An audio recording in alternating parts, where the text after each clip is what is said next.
Muy buenos días, nos encontramos nuevamente en el anteúltimo encuentro, ya finalizando el año, y en esta oportunidad vamos a, más que nada, a comentarles y que quisimos traer esta charla que trata sobre los cuidados de enfermería, pero básicamente sobre los accesos venosos periféricos y centrales.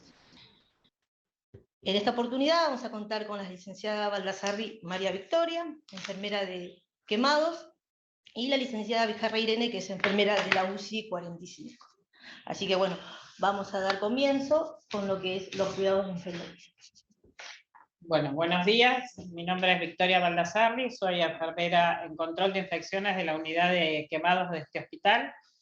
Y más que nada la charla esta es a nivel informativo para unificar criterios para el cuidado de los accesos venosos en las unidades de los lugares donde trabajamos, para tener como objetivo educar al personal que tiene relación con la inserción, el cuidado y el mantenimiento de los accesos venosos, mejorar la calidad de la atención de estos accesos, reducir el riesgo de complicaciones y establecer medidas para el control y la prevención de las bacteriemias que pueden aparecer en estos accesos.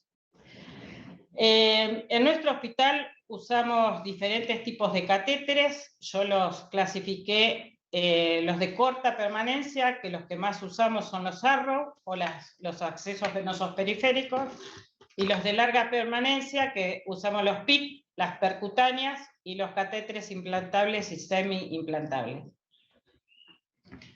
Bueno, ¿qué tal? Buenos días. Yo soy la polivalenta de la UCI 45. Esto es más para repasar lo que hacemos cotidianamente en nuestra UCI.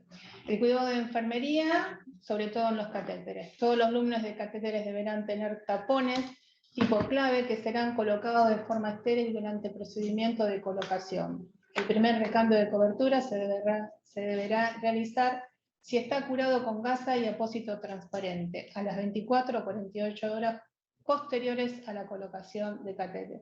Esto siempre vamos a identificar cuando el catéter está puesto, sea periférica, central o percutánea, cuando hay exudado, cuando hay una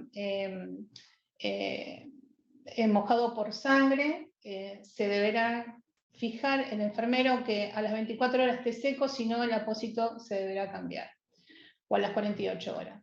Cambio de apósito en caso... ¿Por qué tenemos que sacar la gasa? Porque normalmente vamos a hacer la oclusión en el sitio de inserción, que es donde sangra. Entonces, si yo tengo gasa y lo tengo cubierto con un apósito transparente más la gasa, no veo cómo está el sitio de inserción. Por esa razón, a las 24 horas, generalmente, sacamos la gasa y ponemos directamente el apósito transparente. De esa forma podemos visualizar cómo está el sitio de inserción. Exactamente. Cambio de apósito en caso de humedad, pliegues, suciedad, que se encuentre levantado y en el paciente diaforético, es decir, transpiración de la piel. Con más frecuencia, los posteriores recambios de cobertura se deben realizar según la necesidad cada 7 días. Nosotros lo controlamos en forma permanente y el reglamento es cada 7 días, pero a veces se hacen con más frecuencia. ¿Cuáles son las precauciones estándar? Sabemos que en las manos somos el transporte, el vagón que lleva constantemente los gérmenes, las bacterias a cada situación del paciente y el riesgo del paciente. Por ejemplo, los estáfilos, los Clostridium, los Pseudomonas, las Klebsiella, ¿sí? La conducta que se debe tomar es el lavado de mano, que lo conocemos con 20 segundos, ¿no? 30 segundos de lavado de manos, con fricción, y vamos a observar los 5 momentos. El primer momento va a ser antes de tocar al paciente, en el entorno, la fricción de las manos con alcohol, gel. El segundo momento será cuando nosotros estamos en contacto con el paciente, antes de realizar una tarea séptica. El tercer momento, después de la exposición de riesgo de líquidos corporales, El cuarto momento, después del contacto con el paciente, y el quinto momento cuando salimos de la habitación del paciente con alcohol gel. ¿Cómo vamos a hacer el manejo de catéteres? Las tubuladoras usadas para pasar sangre o nutrición parenteral que contengan emulsiones lípidas deben ser la infusión, si el catéter... ¿Cómo? Cambiadas cada 24 horas. Sí. Si el catéter tiene más de un lumen, seleccionar uno exclusivo para administrar alimentación parenteral. Con los catéteres centrales tenemos 3 lúmenes. Un lumen es el distal, medial y proximal. ¿Está acá? Sí. Pero espera que quería aclarar esto. Bueno. Después si querés... En los catéteres centrales que tiene 3 lumen, el proximal, que es de mayor calibre, va a ser para pasar infusiones con alta densidad o con infusiones rápidas. Parenteral, medicación o plan de hidratación. En el medial se usa nada más que para nutrición. Y en el proximal se usa para los sinotrópicos, ¿sí? Si no usaran bueno, se podría usar para otra solución. Patogénesis. Colonización de la piel. Los microorganismos colonizantes de la piel pueden migrar al sitio de inserción del catéter y replicarse sobre la capa de fibrina, allí presente. Luego recorren la superficie externa del catéter, llegan a la punta y se introducen en el interior. Ahí hay una presentación de riesgo de infección. Colonización del conector. A través del conector, los microorganismos acceden a la luz del catéter y luego al torrente sanguíneo. Manos del personal, lo que dijimos es muy importante, son el vehículo más frecuente de transmisión de microorganismos desde diferentes fuentes de infección hasta la piel del paciente. Las infusiones contaminadas son contaminación de los líquidos a infundir y los transductores. Antisépticos contaminados, por ejemplo, a veces abrimos un frasco de alcohol, lo mojamos con la gasa, lo dejamos abierto, después lo vamos a utilizar. También con los antisépticos que lo abrimos, dejamos y lo volvemos a utilizar. O la mala limpieza con referente a los tapones claves que se usan en los llaves de 3 vías en diferentes usos. Se considera que la patogénesis de las infecciones relacionadas a catéteres es multifactorial. Los 3 primeros factores citados a continuación son lo más importante y en ellos se sienten las bases para las actuales recomendaciones del control de infección.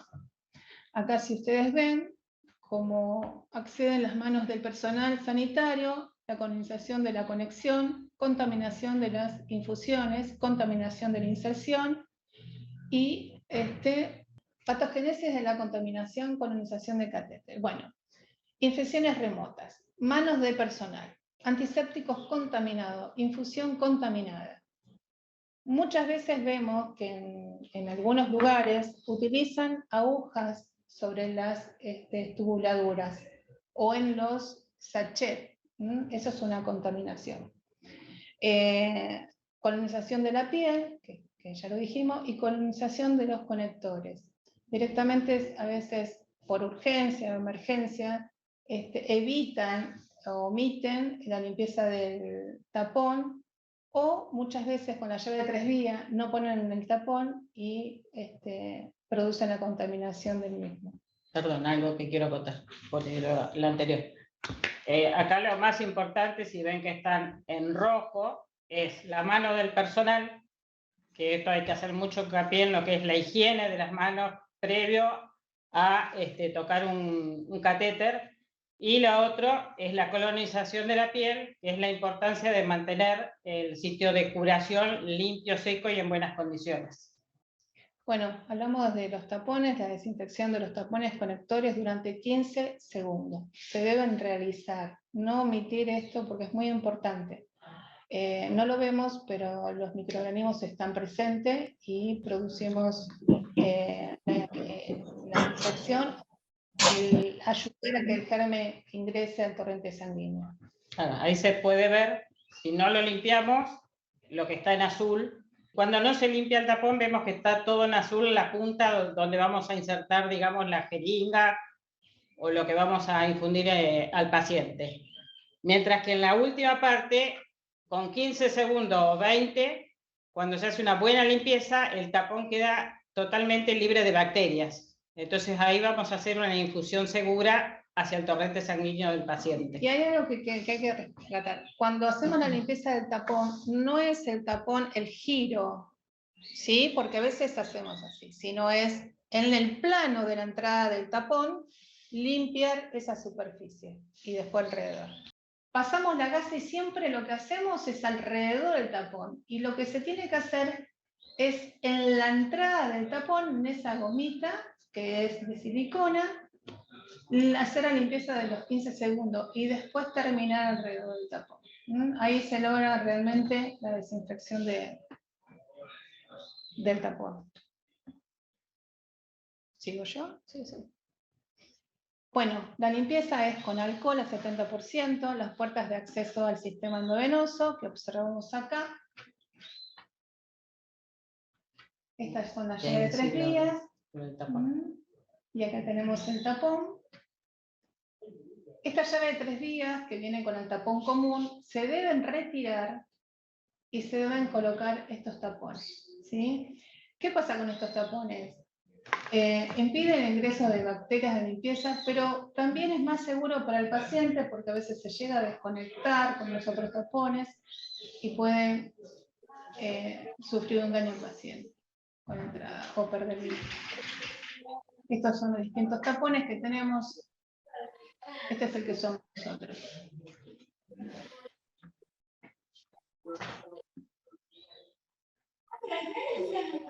¿Sigo? Bueno.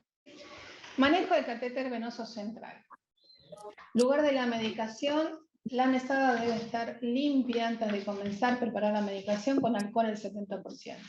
El traslado de la medicación a la unidad del paciente deberá ser en bandeja o bolsa, ¿sí? En este momento nosotros no tenemos bandeja, lo hacemos con bolsa. Recordar que si el paciente tiene aislamiento de contacto, la bandeja deberá ser correctamente limpiada antes de sacarla de la unidad y también antes de entrar a la unidad. En la medicación de multidosis, realizar la correcta limpieza del tapón con alcohol al 70%. Realizar una limpieza del tapón clave. Por favor, si Noemí Vázquez puede cerrar el micrófono. Muchas gracias.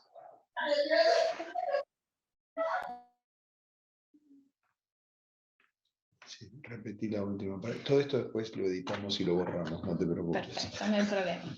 Para la administración, realizar una limpieza, es lo que habíamos dicho cuando dimos el ejemplo del tapón, friccionando con una gasa con alcohol al 70% durante 15 minutos. Los cambios de sistema de administración de fluido intravenoso, guías de infusión, paralelos, llave de 3 vías y conectores no cambiar antes de las 96 horas, ni tampoco después de los 7 días. Los paralelos no deben colocarse con aguja, como habíamos comentado antes, como conectores. No pinchar el frasco de suero, que en muchos lugares lo hacen. Bien, esto es todo tuyo. Bueno, yo voy a hablar con respecto a los cambios de cobertura de los sitios de inserción. El cambio de cobertura se debe hacer cada 7 días, como os dijimos.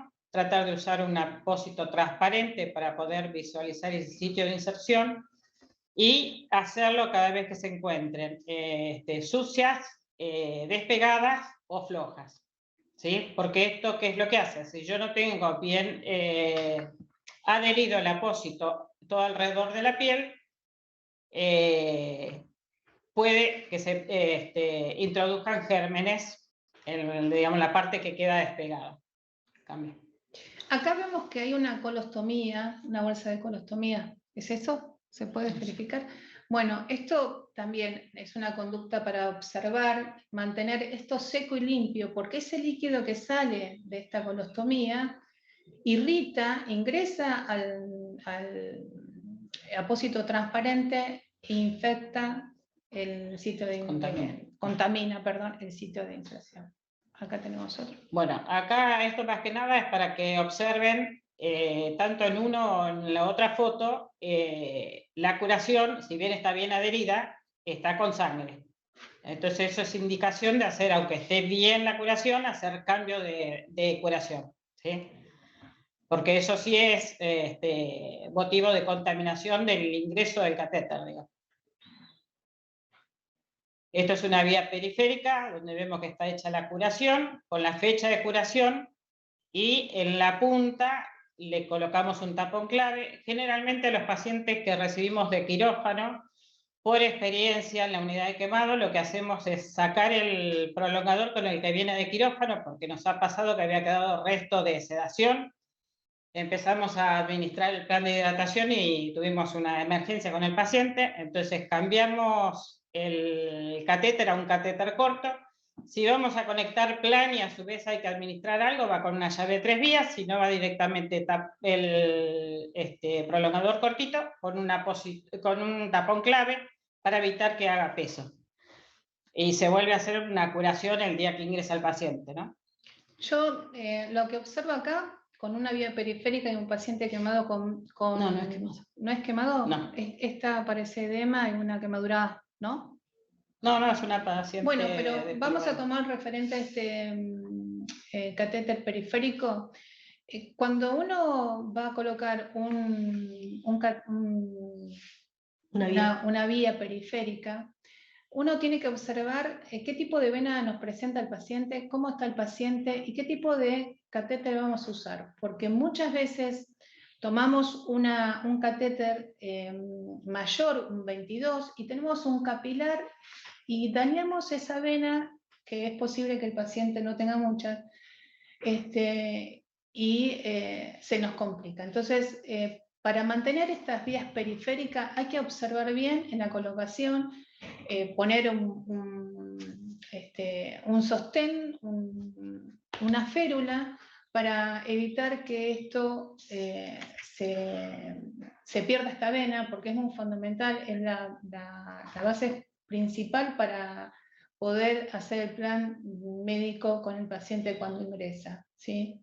La principal es la vía periférica inmediata para el tratamiento del paciente, para después poner, si se requiere el paciente, un catéter venoso central o una PIC. Bueno, y después otra de las cosas, que las vías periféricas se rotan en lo posible cada 7 días. Generalmente en la terapia no dura 7 días porque la perdemos antes por la cantidad de líquido, infusión y medicación que se pasan. Pero bueno, lo que correspondería es cada 7 días ir rotando la vía periférica. Esta foto es de una colocación de una vía percutánea, es el día que se colocó, que ahí vemos que ponemos la gasa para hacer taponamiento, para que no sangre. Entonces esto teóricamente a las 24 horas hay que sacar la gasa y queda solamente el apósito transparente. Esto es un pacientito quemado, donde vemos que la piel en el sitio de inserción no está intacta, entonces acá es imposible colocar un apósito transparente para hacer una curación oclusiva. Ahí vemos la lesión de la piel, y la próxima. En la unidad de quemados usamos gasas estériles para tapar el sitio de inserción, que se recambia cada vez que la gasa se humedece. Acá es otro pacientito quemado, que tiene la piel más intacta, entonces está puesto el apósito transparente con la fecha y los tapones que corresponden al acceso venoso.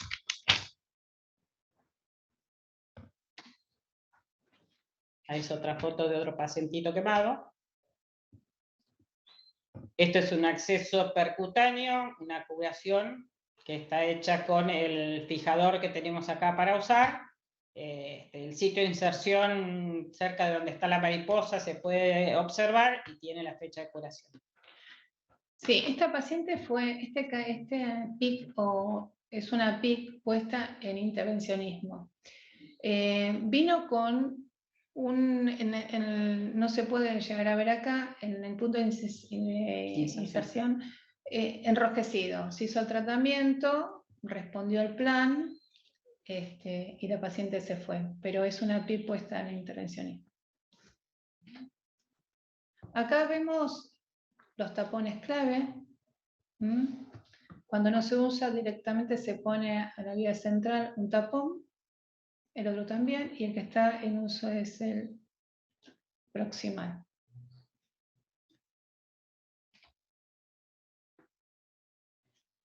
Bueno, como resumen de esto, en todos los tipos de catéteres que usemos, sean periféricos o centrales, las coberturas se cambian cada 7 días para disminuir el riesgo de colonización de los accesos. En el paciente diaforético, las coberturas se tienen que cambiar más seguido y tiene que ser poner gasa y apósito permeable o de alta permeabilidad.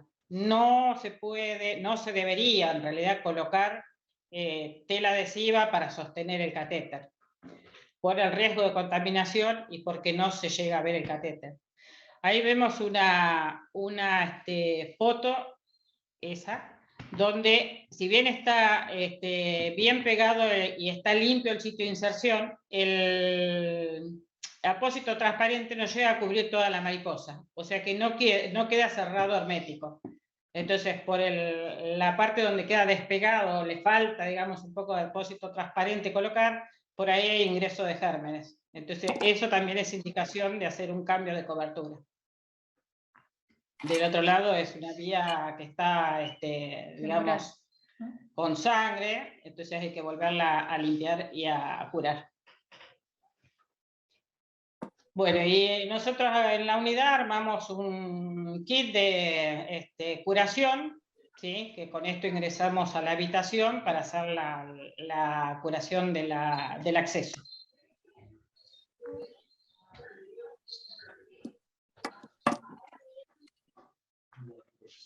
¿Ustedes tenían un video para mostrar?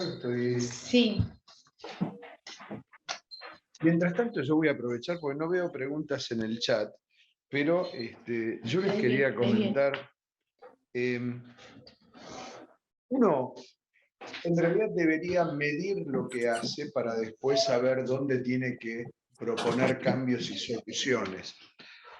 ¿Hay algún registro, llevan algún registro de las complicaciones de las vías centrales? No, la vía central no, son lo que llevo de vía percutánea, que es lo que le colocamos nosotros. De percutánea llevo. Ajá, pues tal vez sería interesante que los servicios, ¿no? El servicio de enfermería, pero esto puede ser motorizado por la enfermería, lleve un registro de qué porcentaje o qué cantidad de vías se tapan, se salen, se infectan, digamos, como para saber dónde uno tiene que poner el acento y revisar los protocolos o ver que se cumplan. Y yo les pregunto, con las vías, nosotros tuvimos el año pasado, por inquietud de las sedes sobre las percutáneas, nos decían que, bueno, a mí una percutánea me dura muy poco, se tapa. Se nos tapa enseguida, al tercer, al cuarto día. Ahí dimos algunas sugerencias para ustedes. La obstrucción de la vía periférica, ¿es frecuente? ¿No es frecuente? ¿Cuánto les dura la percutánea hoy en el hospital? En las terapias lo que hicimos fue trabajar con el personal que maneja las vías percutáneas, ¿sí? Y lo que se logró fue, la mayoría de las percutáneas que ponemos, se logra terminar el tratamiento porque la mayoría de los pacientes lo piden para tratamiento antibiótico. Y se retiran por fin de tratamiento. Hay muy pocas que se deslizan, habrá, no sé, póngale de 30 a 2. Ajá. Y que se hayan tapado o pinchado, no tuvimos. El año pasado hasta ahora. ¿Qué recomendaciones dan para que no se tapen, digamos? Porque, por ejemplo, algunas de las unidades que nos consultaron dejaban todo el trayecto del catéter, nosotros dijimos, no, más largo el catéter, más resistencia, más riesgo de se corten el catéter. ¿Ustedes qué recomendación tienen con esto? ¿Cuánto lo dejan afuera? Nosotros en la terapia intensiva, por lo que es sala, tienen otro manejo. Nosotros en la terapia intensiva lo cortamos dejamos la mariposa cerca del sitio de inserción, tratamos de no dejar catéter afuera por el riesgo de que se deslice. Y otra de las cosas que hacemos es siempre tenerlo con un mantenimiento. Hemos tenido en la unidad de quemado una percutánea que se manejó por turno haciéndole un lavado con fisiológico y llegó a durar 10 días. Fin de tratamiento, retiramos el catéter. Perfecto. La otra pregunta es, ¿y si se tapa, qué hacen? Si se tapa, en las percutáneas que usamos nosotros, que son muy finitas, hay que retirarlas, porque hay que avisar justo en el momento que se tapa. Claro. Si bien son finitas... En el momento que se tapa se puede poner actilice, pero si pasan 2 horas y me avisan, ya en un 2 French, que es muy finito, no se recupera, porque se tapa todo el largo del catéter. Entonces es muy, claro, es muy preciso, digamos, a ver, no pasa y ya tengo que avisar y ahí al toque pasar el lactilice, si no, no funciona. Contame un poco del lactilice, cómo lo preparan, cómo lo pasan, cuántas... No tenemos mucho manejo en la polivalente de actilice, más manejo tiene la gente de sala, que ellos tienen más catéteres y por ahí tienen más problemas de complicaciones de taparse. Nosotros, como generalmente lo tenemos con mantenimiento constante, porque le pasamos los antibióticos, ajá, no hemos tenido, del año pasado a este año, complicaciones de taparse no hemos tenido. Una de las recomendaciones que dio Farmacia en su momento fue tener en cuenta las concentraciones máximas, las diluciones que uno utiliza en las medicaciones, y el precipitado, cuando uno mezcla, termina de sacar una cosa, de poder lavar o no, o ver, tener en cuenta esos factores como factores precipitantes de que pueden generar una oclusión de la vía, ¿no? Sí. Que a veces nosotros habituamos, no seguimos muchas las pautas de las recomendaciones farmacéuticas, de qué concentraciones tienen que seguir los medicamentos, y esto tiene dos problemas. Uno es la precipitación y la obstrucción del catéter, el otro es la generación de una flebitis a distancia y que eso sea generador de una trombosis o de algún otro tipo de complicación. Sí. Esto, digamos, lo recuerdo para aquellos que no estuvieron en esa presentación. Claro, la flebitis puede ser química, mecánica o infecciosa. Exacto. El tema de complicaciones de los catéteres de la PIC que se ha presentado en una ocasión fue porque el trayecto del catéter era corto y no era centralizado en la vancomicina. Se tuvo que retirar. Y otra de las cosas que una paciente presentó es un catéter ya con vías periféricas hacía flebitis a las 24 horas. Por eso se colocó una PIC. Con la PIC duró 5 días y presentó en el punto de catéter un punto amarillo, que fue una infección que se tuvo que retirar. Esa paciente ya es algo propio de ella que produce esto. El plan para esta paciente es poner un catéter implantable. Sí, yo lo que decís es así, pero lo que hay que recordar o resaltar también es que una flebitis que inicialmente es química puede ser, esa alteración de la pared del vaso puede generar un trombo, sí, totalmente. Puede a su vez sobreagregarse una infección.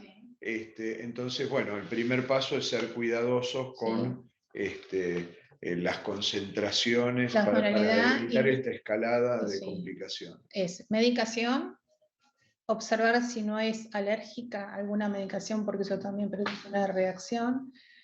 Reacción también, alergia al material que puede producirse, también tiene que, bueno, uno tiene como cuidado de enfermería observar eso e inmediatamente informarlo.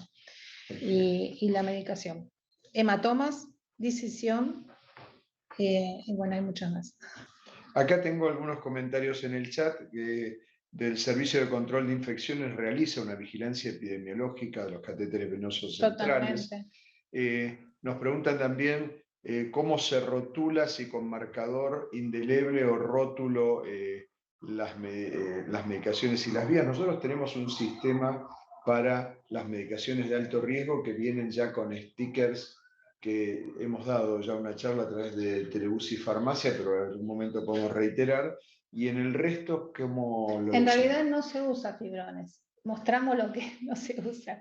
Se debe poner, tenemos unos stickers blancos que se debe poner, y es más, en el apósito, que ahora no están viendo esos apósitos, viene para pegarlo y poner la fecha y sí, fecha y día. Fecha. Y hay otra pregunta que dice, querríamos saber, perdón, ese ya está roto. En el caso de los accesos periféricos, ¿cuáles son las recomendaciones para su mayor mantención? ¿Se coloca mantenimiento? Y hay otra pregunta que dice, ¿cuál es el goteo mínimo de esa mantención? Bueno, en acceso periférico, una infusión rápida y con mayor velocidad, depende del catéter que estén usando. Depende de la edad del paciente y qué tipo de catéter vamos a tener para trabajar con el paciente. Los cuidados que debemos tener es lo que dijimos antes, y dónde está ubicado, si está radial, pliegue, en un pie, si el chico se mueve mucho, porque eso va a llevar de que el movimiento pueda hacer una extravasación, sacarse, encontrarnos con riesgo con el paciente. Si es un paciente chico, evitar de que se mueva, poner una férula y fijarla. Y bueno, verificar que la zona esté seca, no esté exudada. Pero hay una pregunta, es el mantenimiento mínimo. el mantenimiento. 2 mililitros, 2 mililitros hora, menos de eso no. Y de ser necesario, si no, una vez por turno que se haga una permeabilización con solución fisiológica, no hace falta dejar mantenimiento. Lo mismo para las percutáneas. Y acá hay otra pregunta que dice, en el caso de los accesos periféricos, ¿cuáles son? Porque me saltó. No hay Ese ya lo había hecho. El uso de llave de 3 vías. Primero, ¿se sigue usando?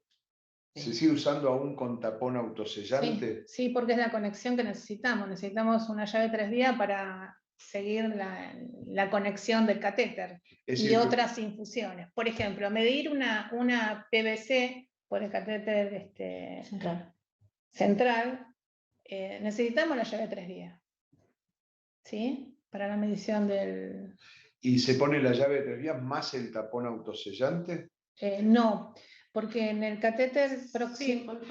Nosotros, por ejemplo, en quemados, hace ya más de un año que implementamos colocar directamente en el lumen el tapón clave, ahí la llave de 3 vías conectado con todo lo que necesita. Ajá. Y no interfiere el tapón clave en la medición de PVC ni en el pasaje de nada, si está bien colocada la llave de 3 vías. El tema es desenroscar, digamos, en la punta donde va la inserción, desenroscar la rosquita, hacer el clic como si fuera la jeringa y ahí recién enroscar. Entonces, de esa manera, el tapón clave queda, digamos, la membrana hacia adentro, deja hacer el pasaje libre y no interfiere, porque si no la bomba empieza a marcar oclusión, oclusión, oclusión, y no siempre tiene que ver el tapón clave, sino cómo está insertada la llave de 3 vías. ¿Vos manejabas otra opción o es más o menos? No, está bien, eso es en quemado, nosotros no lo hacemos eso, pero bueno, está ¿Cómo todo. No, nosotros, depende, en el catéter distal, donde se hace la medición, podemos tener la medición de la PVC, puede haber un tapón, porque eso va a ingresar para darle una medicación inmediata al paciente. Acá hay otra pregunta más que dice, ¿qué opinan de los bifurcados para el reemplazo de las llaves de 3 vías? Los bifurcados. Claro, sí, son los conectores que vienen con los tapones incluidos. Digamos, sirven siempre y cuando se hagan una correcta limpieza como si fuera un tapón clave colocado común. Sí, hay que tener en cuenta que cuanto más conexiones uno pone, más puertas, digamos, deja abiertas para el riesgo de contaminación, claro, y más cuidadoso tiene que ser y más tiempo tiene que dedicar, digamos, a asegurar que todo esto no se colonice. A ver, bueno, esas son las preguntas que tenemos. Tenemos los catéteres de grandes calibres, que son cuando hacen la hemofiltración, también que debemos cuidar esos catéteres porque son los que más problemas de coagulación tiene y están más contaminados. Eso es prestar atención y estar atento a eso para el cuidado del catéter. Irene, Vicky, en una de las diapos mostraron el kit que es para la curación, ¿sí? Es para la curación del acceso percutáneo central. ¿Y de qué consiste? Porque lo mostraron de arriba, pero ¿de qué consiste? Casas aséptico, guantes, los apósitos. El apósito transparente. Transparente. Muy bien, chicas.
Bien. Muy bueno. Hay una pregunta más, porque vos comentaste que el volumen mínimo por un acceso percutáneo era de 2 mililitros hora. Sí. ¿Hay un máximo?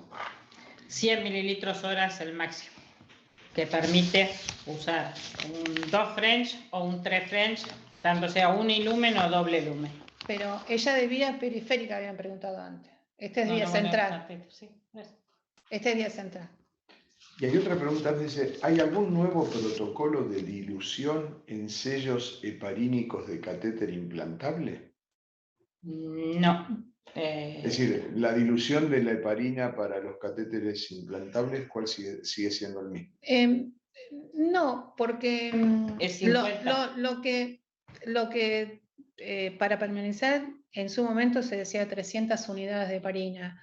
Hoy en día la gente de patrulla o la gente de catéteres implantables, me estaba preguntando, ¿no? Sí, son de 250 unidades de heparina.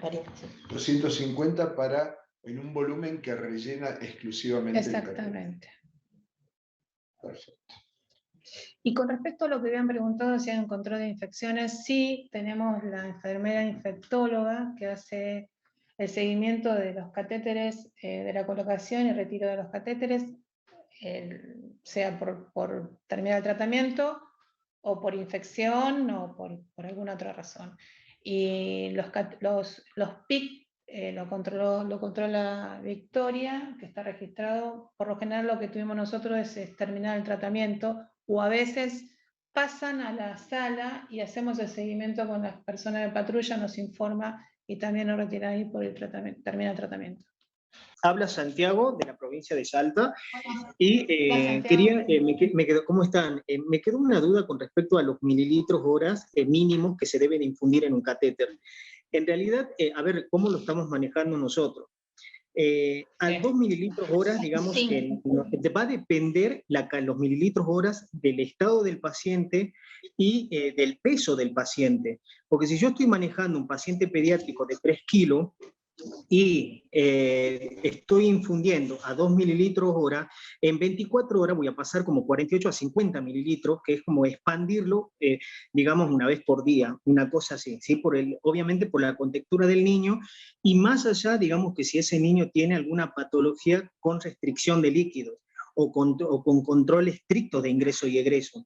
Eso es con respecto a los mililitros hora. Por ejemplo, en neonatología, para poder mantener un catéter, lo hacemos a 0,5 mililitros hora, o bien a veces tenemos planes, ¿no?, de adrena, de noradrena, a 0,1, 0,2 mililitros hora, y los catéteres no se nos tienen que tapar. Digamos, por eso, digamos, trato de hacer la recomendación siempre de que la cantidad de mililitros hora para mantener un catéter va a depender de la clínica del paciente, de la patología que tenga y, digamos, del peso del paciente. Eso me parece importante. También había escuchado, había una de las preguntas que era cómo se rotulan las tubuladuras, digamos.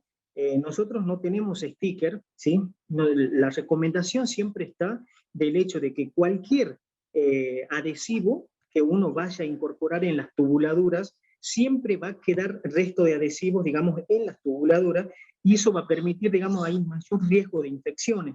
Lo que sí tratamos de hacer que ese rótulo queden a 10 o 15 centímetros fuera, digamos, lejanos a las conexiones, para justamente evitar que se nos vayan a contaminar esos sitios donde uno vaya a abordar las vías. No sé si se entiende. Sí, yo quería comentar un par de cosas.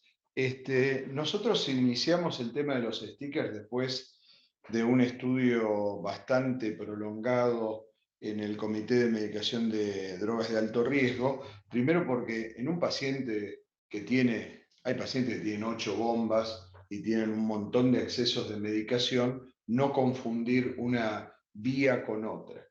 Y no es solo la rotulación de la tubuladura, sino también de la bomba, con la jeringa que corresponde, sobre la jeringa y sobre la bomba, y también del sachet. Y esto que históricamente se hacía con una tela adhesiva, digamos, rotulada, tiene dos problemas. Primero, lo que vos decís es cierto, es decir, la tela adhesiva deja un pegamento que digamos, es fuente de colonización y de foco de infección, y que no siempre se puede ir cuando uno la retira. Entonces, no es aconsejable hacerlo con una tela adhesiva.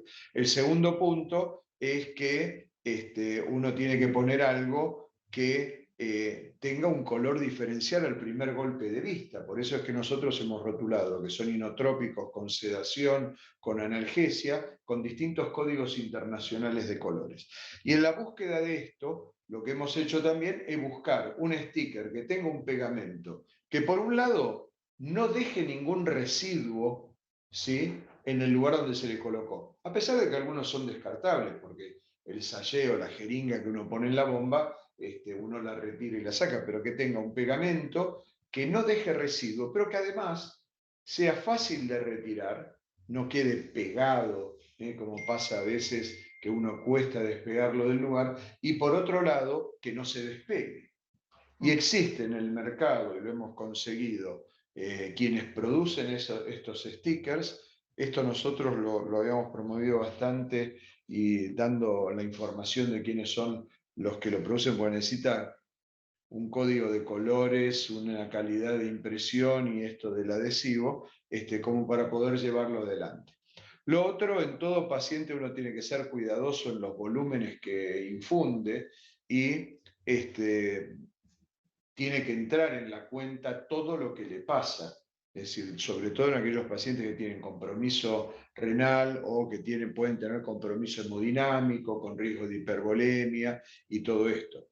Y los volúmenes recomendados es para evitar, digamos, que se ocluya la vía, pero uno tiene que ver si esto es posible o no, y si no, verá que otro camino sigue. Desde ya que está relacionado con el tema del peso, pero estábamos hablando del tema de la vía, pero es cierto. Claro. Uno tiene que hacer el balance de todos estos pacientes. Es más, en algún paciente que está en fallo renal, que está hemofiltrado y demás, tiene que contar dentro de los ingresos para el saldo final del balance de la hemofiltración, incluir estos valores, aunque para algunos pacientes sean mínimos, como puede ser un chico de 6, 7 años, y para otros, como el que planteabas vos, como un recién nacido, el volumen puede ser significativo y siempre debe ser tenido en cuenta.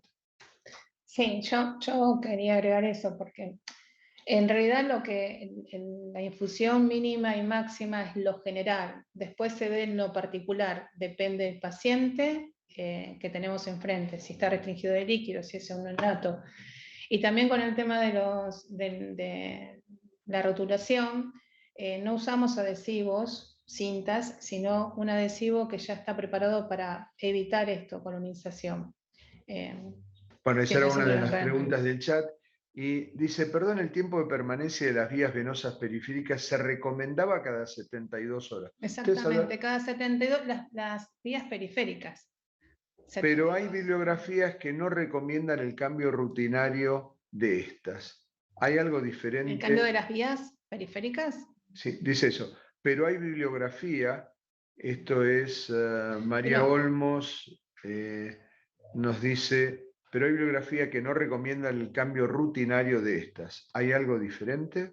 No, la teoría, la práctica. lo que observamos que más de 72 horas o 96 horas la vía periférica ya presentan una irritación en la vía. Claro, depende de para qué se usen. Generalmente en la terapia intensiva no se usan vías periféricas, es muy raro que un paciente tenga vía periférica, pero si estamos administrando antibióticos que son irritantes, 2 días no creo que llegue a durar. Si le infundo un antibiótico irritante cada 8 horas, yo creo que a las 48 horas ya tengo que rotar la vía porque está irritada toda la vena y por ahí hace una flebitis. En la teoría plantean una cosa, en la práctica con cada paciente, en el campo de trabajo, uno ve cómo está la vía y si la tiene que cambiar o no.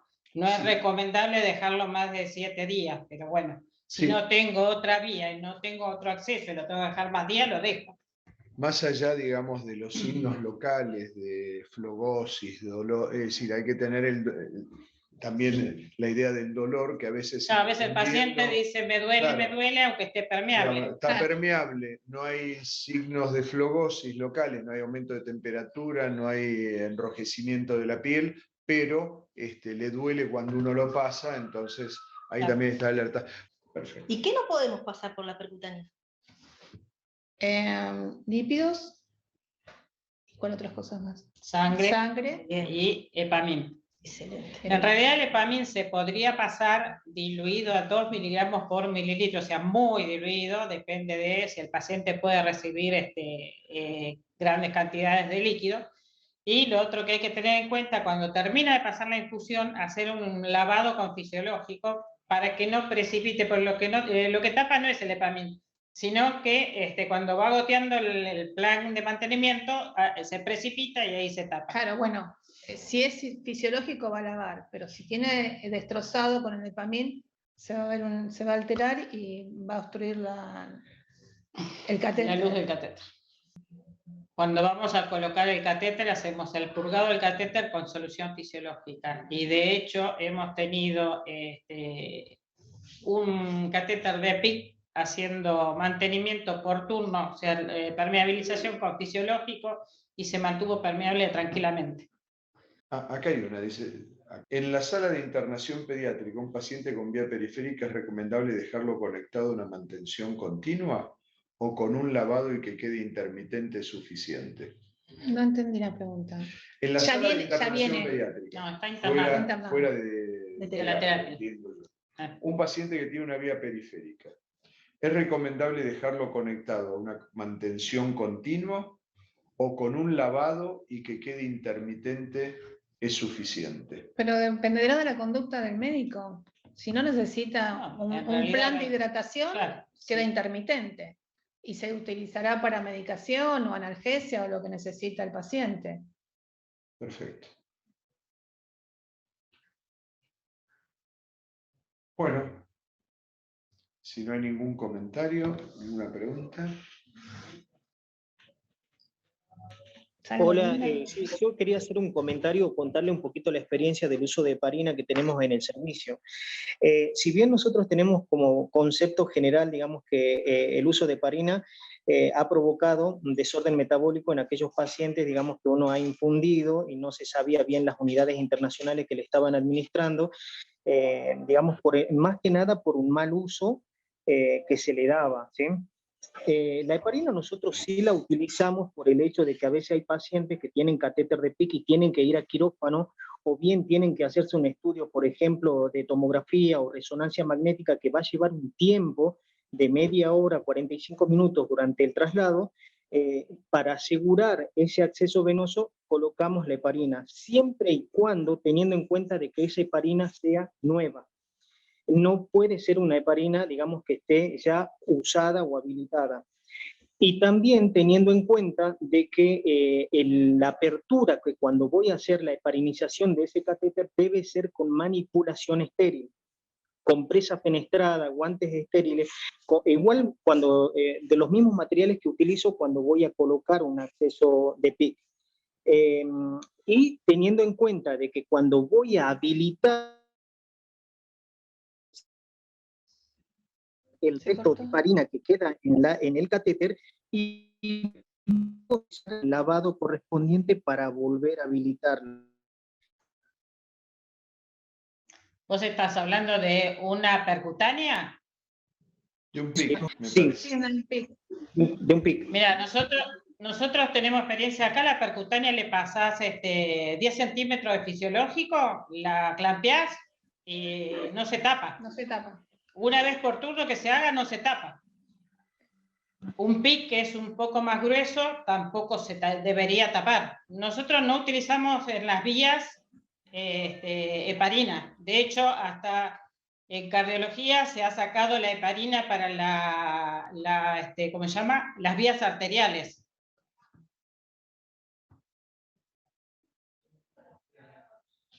Tal vez en algún momento tengamos que hacer, sea motivo de un encuentro, lo del uso de la heparina. No sé si en este año nos va a dar el tiempo, porque tenemos otros temas programados, pero tal vez en algún momento tenga que ser un tema de un encuentro, sobre las recomendaciones y los protocolos para permeabilización, mantener permeables las vías. Sí, inclusive los catéteres Arrow en las terapias los purgan con fisiológico solo, ¿no? Sí. Ya hace rato se me desterró. parece que es un tema para... Sí, como para plantearlo y para charlarlo. plantearlo, y podemos invitar a la gente también de farmacia, que ha trabajado mucho con el tema de la heparina, y hemos tenido el año pasado unos encuentros, este año hemos tenido encuentros de Teleuci farmacia, donde se habló del uso de la heparina.